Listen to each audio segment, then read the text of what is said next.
Master Grade Aile Strike Gundam Version Remaster.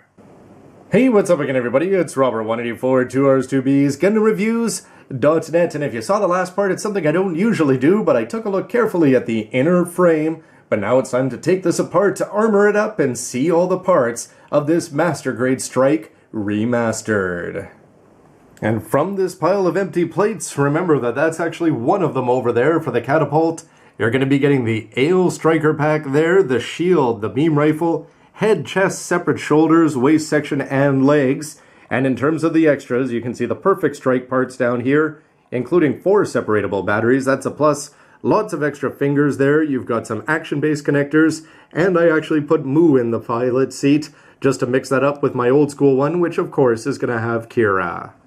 Bottom to top now with the new remastered legs, definitely looking good with gray in all the right places. You can see that the hips is going to be moving as it did for the inner frame, and as you get your bend down there, the knee is going to be coming up very nicely. It's going to look fantastic if you've got them in a full aerial pose there. That's going to seal back up, and for the ankles themselves, they're going to be moving well side to side, front and back, and if you want to bend the toe up, it's actually going to do a really good job. You can get it twisted all the way out of place there, if you so choose. New and old over here, as you can see that you're going to have the triangles. This is actually part of the inner frame, whereas this one's going to be put on as a separate piece.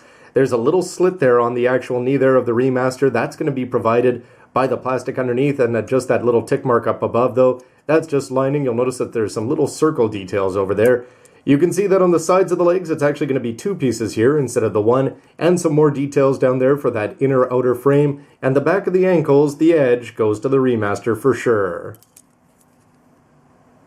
The waist section is definitely going to be saying 10 years after, as the 08MS team said best. As you take a look at the back first, you can see these gray parts here, that's plastic, not actually lining, and you've got gray, then red, then white there. Just incredible details on the back. You can also detach this. There's lining that's going to make up all the colors there, so you can get them up there in a variety of action poses. And on the inside, some nice looking sides there that are all going to be looking good, although it does feel a little bit loose when you put it all the way up. Disappointing that these side pockets are not going to have anything there on the inside, and the front skirts are going to be moving well and independently there with some nice little details. If you want to get rid of the white part there, you could just go and paint over it. And the front part there, again, gray and gray, thank you to the inner frame there. Same thing on the side, a huge step up on the old school one. Something that's a little bit concerning, though, is it just seems that these side pockets, they've got this great mechanism to them that they can move up and down. We'll just have to see if they're actually going to get in the way of the actual waist when it's put on there. You can open this up and put in the armored Schneiders. It's very easy to dislodge, so you're going to want to be careful. But it does have some nice little gray details in there, and you can see the actual shape of the knife on the inside. And just a little bit of lining there. And remember, the biggest difference over the years is just that he's going to have independent moving hips, a big step up on just ball joints. And there's no comparison here, as all of the color that's going to be on this one is going to be up to your choices for the lining. You can see on the sides that this one's just on a simple polycap. It's going to be moving up and down and is one solid piece as opposed to the actual complicated one that makes this up. And the big difference on the front skirts are missing all of the gray, and especially over there, you're going to have to decide how you want to either paint it or ink it. This one gets rid of that whole dilemma for you right out of the box. The chest section as well is going to be very well put together there. If you want to talk mobility, check this out. Side to side, just incredible articulation there. And forward and back, very good as well. The big difference, take a look back there. You've got the gray, red, and blue in short order, along with some more gray there showing through for the inner frame. The outer frame is always going to be looking good on the strike. The shoulders themselves are going to be twisting forward like this, so you're not actually going to get all that much. It's not going to be 90 degrees, and if you want to go and lift it up, you can see that you can pop it out a little bit, and then you can almost get it straight up, but not quite. And for the old one here, this waist, nothing is going to be moving on it whatsoever there. Most of the colors are going to be the same, although you'll notice that this cockpit hatch is going to be a little bit more pronounced there. And just in terms of these little gray details are actually provided by plastic inner frame there. The neck is going to be a lot more prominent here on the version remaster. You can see the differences with the shoulders, a big one being that it doesn't have any screws actually holding it together. And on the back there, look at this simple blue piece here, as opposed to the detail. Yes, the new master grades are looking good. Here's the new shoulders there with lining and inner frame showing through. I've got black lining throughout on the gray. You can lift this part up like this and you can see a little bit on the inside. And the front and the back is actually going to be different as this one has an extra line for you to go in there with your $2 lining marker. Here's some gray lines over there as I'm paged by my age system.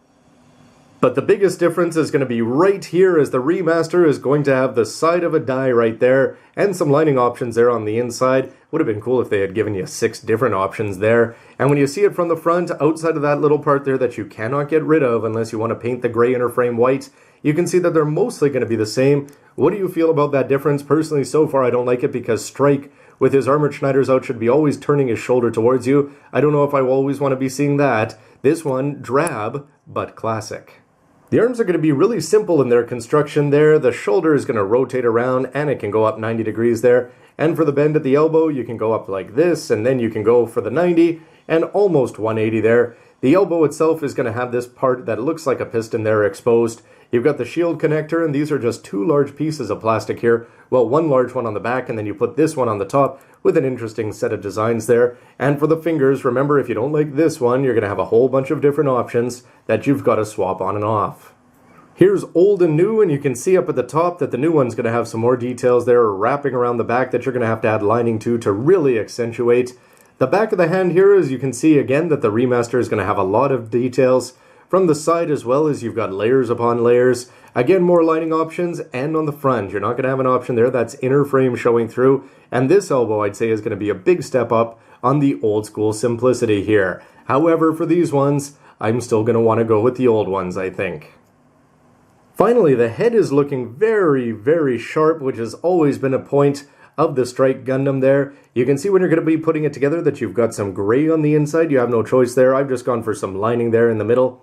And I actually painted up that light piping there. I'd like to see if it actually is going to go from the front to back there. Just again using that blue fluorescent paint, the same thing that I used on the scope.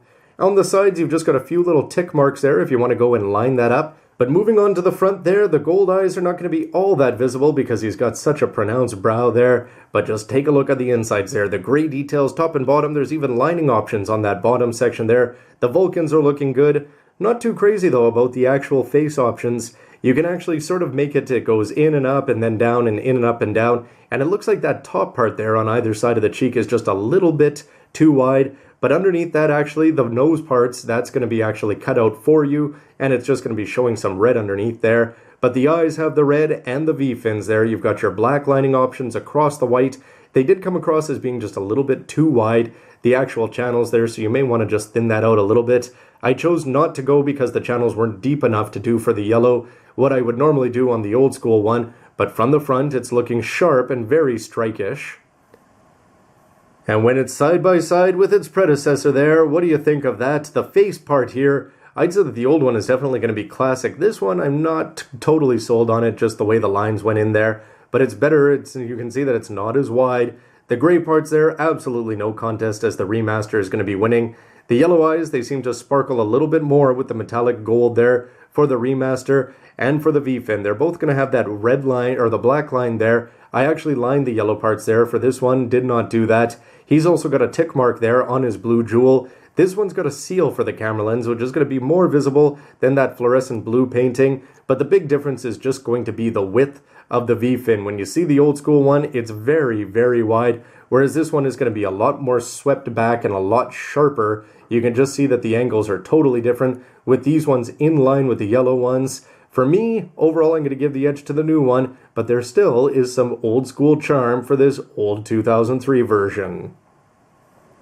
So that'll wrap up my look at the body parts there, and some of them are looking good, and some of them are looking, well, I guess it's going to be subjective as to which ones you like, but for me, a lot of good details over here. Anyway, next up, it's going to be the weapons to see how the new and the old ones stack up as well. Don't forget, you've got that Aile Striker pack back there. Quite a standout-ish in terms of grabbing your attention. So stick around for that, and then of course, it's time to see it all put together. Anyway, everybody, Robert184, please let me know what you think with a comment down below, and stick around for lots more news, reviews, and everything else you can use. See ya!